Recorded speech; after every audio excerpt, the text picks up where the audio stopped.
To dimension में वो plane नहीं दिख रहा, वो किनारा दिख रहा है, दैट इज अ लाइन। और वन डायमेंशन में क्या देख रहे हैं, उस लाइन का भी कोना देख रहे हैं। X square upon a square plus y square upon b square is equal to 1 to find the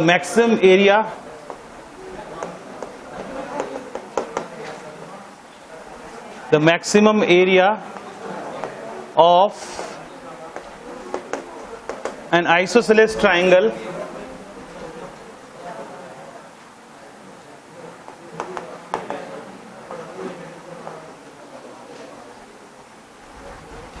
inscribed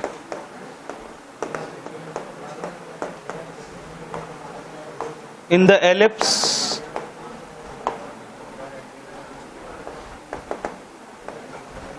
with its vertex at one end of the major axis.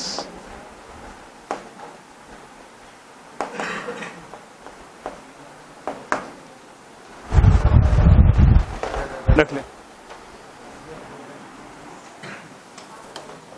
ये जो क्वेश्चन है इसमें आपको एक एलिप्स गिवन है, ठीक है, ellipse given है, इसका मतलब ए और बी गिवन है। ये ए और बी नंबर भी हो सकते हैं। तो ये इस क्वेश्चन में पूछ रहे हैं कि इसमें क्या दिया है, देखो वो कह रहे हैं कि आइसोसेलेस ट्राइंगल है जिसका कि वर्टेक्स एलिप्स के मेजर एक्सिस के एक वर्टेक्स से कोइंसाइड करता है। आइसोसेलेस ट्राइंगल का वर्टेक्स से मतलब है कि जहां पर वो दोनों इक्वल साइड मीट करती हैं, वो वाला वर्टेक्स। तो हम एक एलिप्स को ड्रॉ कर लेते हैं जो कि इस फॉर्म में है, जो आपको गिवन है। देखो ध्यान से,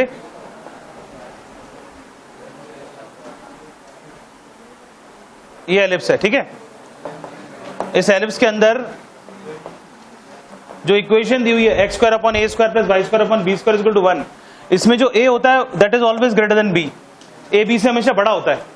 तो ये जो एलिप्स है ये इस तरीके से बनाया जाएगा जिसकी मेजर एक्सिस एक्स एक्सिस पे लाई करेगी, ठीक है। तो ये जो हमने मान लिया पॉइंट ए पॉइंट है, ये इसकी मेजर एक्सिस है, इसकी लेंथ होती है ए, 2a होती है। ये इसका आधा पार्ट ए है और इसका नेक्स्ट हाफ पार्ट भी ए है। एलिप्स की इक्वेशन में से x square upon a square plus y square upon b square is equal to 1 में ये डिस्टेंस ए होता है और ये डिस्टेंस क्या है, बी है। इसको समझ ले बेटा, मुझे तो आता है, तुम लोग लिख रहा हूं ये, और इसको एक बार घर में जाके सॉल्व कर लेना।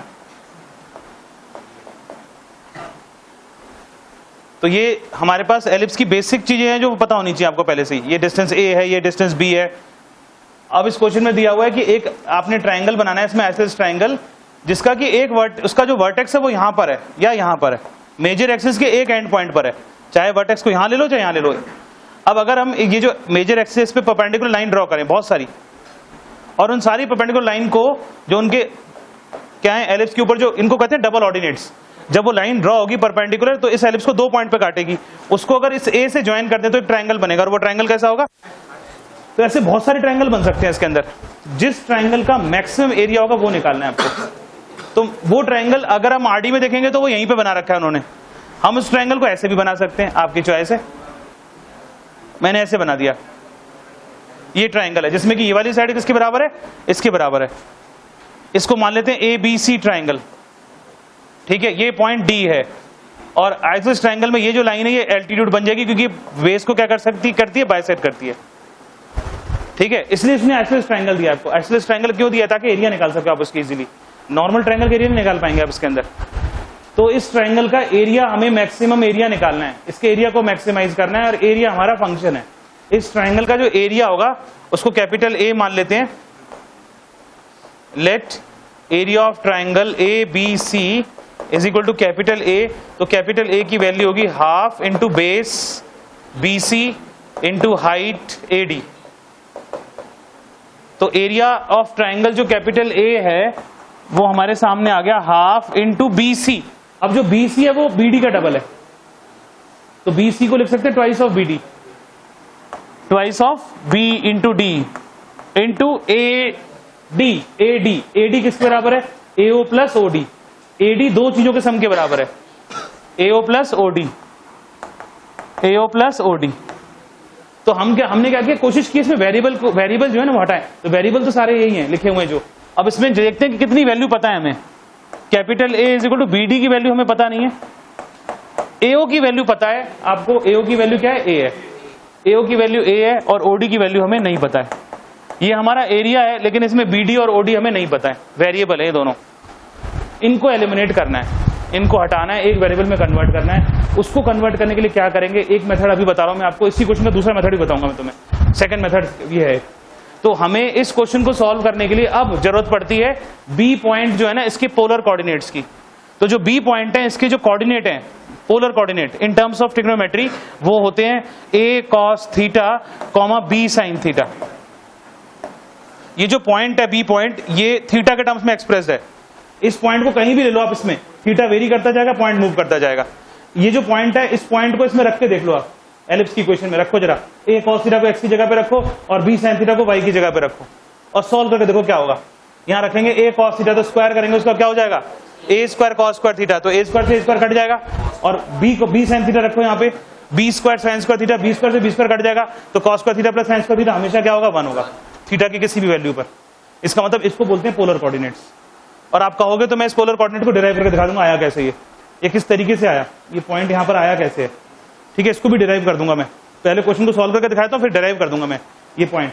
ये जो पॉइंट है आप देखो ध्यान से, क्योंकि तुम लोगों ने ना एलिप्स को पूरा नहीं पढ़ा हुआ है। ये जो लाइन है ये परपेंडिकुलर है एक्सिस के ऊपर, इसकी मेजर एक्सिस पे परपेंडिकुलर है, इसको बोलते हैं डबल ऑर्डिनेट्स। ये डबल ऑर्डिनेट है। डबल ऑर्डिनेट का मतलब क्या है कि जो बी पॉइंट है इसकी रिफ्लेक्शन है ये। इसका मतलब जो सी पॉइंट है वो भी इसकी हेल्प से निकल सकता है। वो कहां की तरफ है, वाई डैश की तरफ है, तो उसके कोऑर्डिनेट क्या होंगे, a cos theta comma minus b sin theta.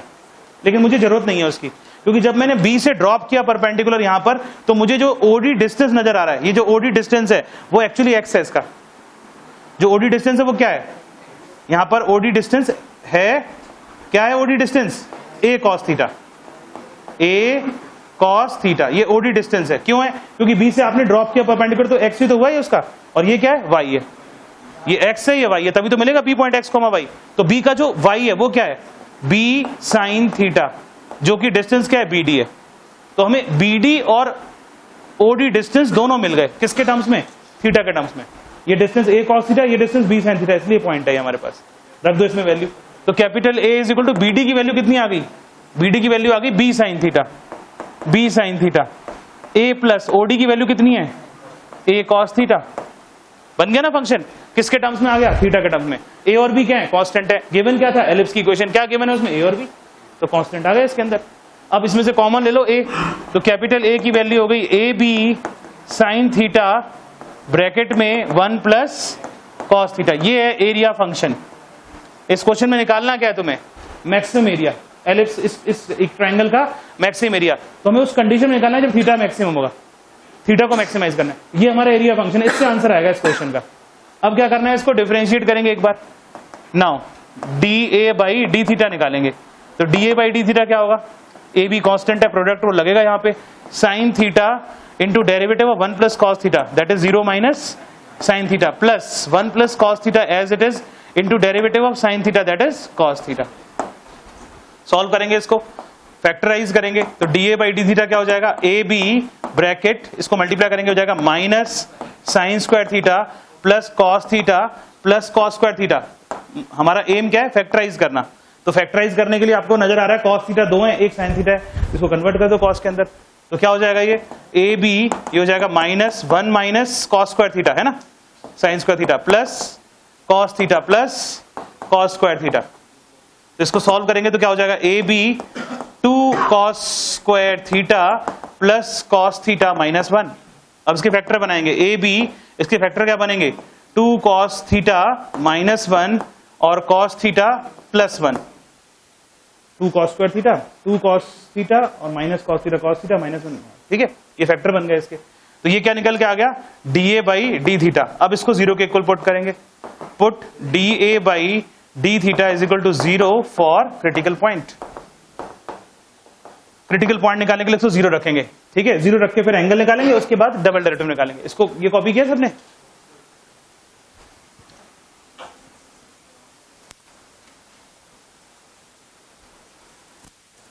चलो देखो। अब इसको 0 के इक्वल रखने का मतलब है ए बी ब्रैकेट में cos theta -1 into cos theta +1 is equal to 0। यहां से हमारे पास दो कंडीशन निकल के आ रही हैं, या तो 2 cos थीटा -1 0 होगा, या फिर और cos थीटा +1 0 होगा। cos थीटा +1 0 होगा तो cos थीटा की वैल्यू -1 हो जाती है, cos थीटा की वैल्यू -1 होती है तो थीटा की वैल्यू होती है पाई। आपको मालूम है कि जो एंगल है वो पाई अगर होगा तो क्या होगा इस ट्रायंगल का। वैसे मैं अभी जब इसको डिराइव करूंगा तो आपको नजर आएगा कि एंगल एक्चुअली क्या है, वो है ना, वो एंगल एक ट्रायंगल के अंदर है। ये थीटा एंगल है वो एक ट्रायंगल के अंदर होता है, तो ट्रायंगल के अंदर एक एंगल पाई नहीं हो सकता। तो एक्चुअली जो पाई है वो यहाँ पर हमारा मतलब कंडीशन ही गलत है कि एंगल पाई नहीं होगा यहाँ पे, ठीक है। अब आती बात, अगर पाई हो भी जाएगा तो वो ऐसे एंगल मूव करते करते इस लाइन पे आ जाएगा पॉइंट। जब ये पॉइंट मूव करके इस लाइन पे आ जाएगा तो एंगल क्या हो जाएगा, पाई हो जाएगा। तो वो एलिप्स जो है वो उसका एरिया नहीं निकलेगा उस केस में, ठीक है। तो यहां से वैल्यू क्या निकलेगी, इस यहां से वैल्यू निकल सकती है। तो cos थीटा की वैल्यू क्या आ रही है 1/2, तो थीटा की वैल्यू क्या होगी cos इनवर्स दैट इज π/3। ये जो एंगल हम बात कर रहे हैं ना यहाँ पे, ये एंगल ट्रायंगल के अंदर है। ये एंगल अभी हम डिराइव करेंगे तो पता लगेगा। तो जो ट्रायंगल के अंदर जो एंगल है वो सारे आपको मालूम है, 180 तो होगा नहीं, π/3 हो सकता है। जब भी हमें किसी ट्रायंगल के अंदर एंगल निकालना है तो क्या लगाएंगे, इनवर्स ट्रिग्नोमेट्रिक फंक्शंस, इनवर्स से निकलेगा आंसर। अगर जनरल वैल्यू निकाल रहे हैं तो वो ट्रायंगल के अंदर नहीं है, वो एंगल फिर और सारे पूरे डोमेन के अंदर सॉल्व हो रहा है। ये डोमेन के अंदर नहीं चल रही चीज, ये ट्रायंगल के अंदर चल रही है, ठीक है। अलग अलग कंसेप्ट है। तो थीटा की वैल्यू क्या निकल के आ गई, π/3 आ गई। अब क्या करेंगे, हम डबल डिफरेंशिएट करेंगे, d2a/d2। अब डबल डिफरेंशिएट किसको करना चाहते हो, हम डबल डिफरेंशिएट इसको भी कर सकते हैं और इसको भी कर सकते हैं। तो डबल डिफरेंशिएट किसी को भी कर लो, चाहे इसको कर लो चाहे इसको कर लो, दोनों में से इसको कर लेते हैं। चलो, जो हमने सिंप्लीफाई कर दिया ये है ना, तो यहां पर डबल डेरिवेटिव आएगा ए बी, ध्यान देना सब लोग, ये है 2 cos स्क्वायर थीटा। तो 2 cos स्क्वायर थीटा को डिफरेंशिएट करना है, तो 2 ऐसे ही है, cos स्क्वायर थीटा का डेरिवेटिव होगा, क्या होगा cos स्क्वायर थीटा का डेरिवेटिव 2 cos थीटा, और cos थीटा का माइनस sin थीटा। तो इसका डेरिवेटिव जो निकलेगा वो निकलेगा -4 sin थीटा cos थीटा। ये cos स्क्वायर थीटा का डेरिवेटिव आ गया और 2 से मल्टीप्लाई कर दिया हमने उसको। फिर cos थीटा का डेरिवेटिव क्या होगा, -sin थीटा, और फिर 1 का क्या होगा 0। ये आ गया डबल डेरिवेटिव। अब इस डबल डेरिवेटिव में एंगल रख के देखेंगे, d2a/d2 at theta is equal to π/3। तो ए बी इसमें रख दो π/3, -4 sin π/3, sin 60 √3/2, cos 60 1/2, minus sin 60 √3/2। देखने में तो साफ नजर आ रहा है, माइनस कॉमन आ रहा है इसके अंदर से, ये कैंसिल हो गया 4 है ना। तो ये क्या बन गया, ए बी, ये इससे कैंसिल हो गया, ठीक है। तो माइनस को कॉमन भी ले लिया आपने, तो यहाँ ए बी आ गया। तो क्या हो जाएगा सॉल्व होकर, 2√3 + √3 3√3/2 ए बी नेगेटिव। तो this implies that d2a upon d theta square is less than 0 at theta is equal to π/3। This implies that capital A is maximum, that is area of triangle is maximum when theta is equal to π/3। तो ये prove होता है कि angle जब π/3 होगा theta, तब इस triangle का एरिया मैक्सिमम आएगा, तब इस ट्रायंगल का एरिया मैक्सिमम आएगा जब एंगल, अब एंगल नहीं पता हमें यहाँ पर क्या है, एंगल को डिराइव करेंगे तब पता लगेगा। तो थीटा की वैल्यू π/3 होनी चाहिए। अब हमें बोल रहा है वो मैक्सिमम एरिया निकाल के दिखाओ, इस ट्रायंगल का एरिया कितना था, तो एरिया फंक्शन ही रहा थीटा के टर्म्स में। अब निकलेगा मैक्सिमम एरिया। नाउ क्या निकालेंगे, maximum area of triangle ABC at theta is equal to π/3। Theta is equal to π/3 पे निकालेंगे तो मैक्सिमम एरिया क्या होगा, AB sin π/3 ब्रैकेट में 1 + cos π/3। तो ये हो जाएगा AB sin π/3 की वैल्यू हो गई √3/2 1 + 1/2। इसको सॉल्व करके कितना हो जाएगा, 3√3 AB अपॉन 4 स्क्वायर यूनिट्स। ये आंसर है इसका, 3√3 AB/4 स्क्वायर यूनिट्स। समझे बात को। तो मिसलेनियस एक्सरसाइज में 2-3 क्वेश्चन ऐसे हैं जो बहुत ही अच्छे क्वेश्चन हैं, और आप समझ रहे होंगे ये बोर्ड में आया है, सीबीएसई बोर्ड में 2016-15, ये बहुत रिसेंट क्वेश्चन है, सीबीएसई बोर्ड में आया। और एक और क्वेश्चन आया सीबीएसई बोर्ड में इसी के बेस पे, नया क्वेश्चन। उन्होंने क्या किया, ट्राइंगल की जगह क्या बना दिया, रेक्टेंगल बना दिया। ये कौन सा ट्राइंगल है, आइसोसेलेस ट्राइंगल है। उसने क्या कर दिया, इसको रेक्टेंगल बना दिया। बोलते हैं इसमें रेक्टेंगल इंस्क्राइब्ड है, रेक्टेंगल इंस्क्राइब्ड है तो उसका मैक्सिमम एरिया निकालो। अब सोचो रेक्टेंगल इंस्क्राइब्ड होगा तो होना क्या है, पॉइंट तो वही रहेगा, बस फर्क क्या पड़ेगा, रेक्टेंगल में ये क्या है, ये क्या बन जाएगी, विड्थ, लेंथ बदल जाएगी। अब यहाँ तो हाइट है ना, ये यहां पर जो रेक्टेंगल के अंदर क्या होना है कि ये जो डिस्टेंस है, ये वाला डिस्टेंस, ये डबल हो जाना था। रेक्टेंगल जब बनाएंगे तो रेक्टेंगल में जितनी ये लेंथ है ना, उस इसका डबल हो जाएगी, है ना, और इधर जो लेंथ होगी वो इसका डबल हो जाएगी। तो रेक्टेंगल का एरिया क्या होगा, लेंथ इंटू ब्रेड्थ। तो लेंथ इंटू ब्रेड्थ में यहां पर आप देख रहे हो 2BD लिखा है हमने, तो यहाँ 2BD के साथ क्या आना था, 2OD और आना था बस। रेक्टेंगल के केस में वहां क्या आएगा, 2OD आएगा। बस उसको सॉल्व करेंगे, मेरे ख्याल से एंगल भी यही निकलेगा, एरिया चेंज हो जाएगा, एरिया का फंक्शन अलग होगा और फिर एरिया निकालना है। सेम प्रोसेस में सॉल्व होगा क्वेश्चन।